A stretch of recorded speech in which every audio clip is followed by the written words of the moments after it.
আল্লাহর নবী বলছে, আমার উম্মত জাহান্নামটা আমি যেমন দেখছি, যদি তোমাদেরকে বলতাম আর বুঝাইতাম তো তোমরা আর জীবনে কোনোদিন হাসতা না, জীবনে আর কোনোদিন স্ত্রীর সাথে রাত্র কাটাইতা, জীবনে কোনোদিন জনপদে থাকতা না, বরং জঙ্গলে আর পাহাড়ে গিয়ে আশ্রয় নিতা, আর 24 ঘন্টা শুধু কান্তা জাহান্নামের ভয়ে।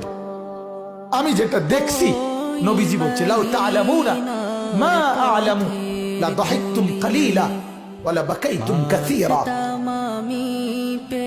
আজ আপনারা, আল্লাহর নবী এটা পর্যন্ত হাদিসে বলছে, হাদিসের মধ্যে মিশকাতে কথা আছে, কোন মানুষের লাশ যখন লাশের খাটিয়ায় করে নাফরমান ওই লোকের লাশ যখন কবরস্থানের দিকে নিয়ে যায়, আল্লাহর নবী বলছে এই পরিমাণ চিৎকার করে ওই নাফরমান, যদি কেউ পৃথিবীর কোন মানুষ জীবিত এই চিৎকার শুনতো, আল্লাহর নবী বলেন, তাহলে পৃথিবীর কোন মানুষ আর কারো লাশ কবরস্থানে নিয়ে যাইতো না, দাফন করতো না, আর খাটের মধ্যে কান্দে লইতো না, বরং ভাবতো এমন চিৎকার শোনা সম্ভব না।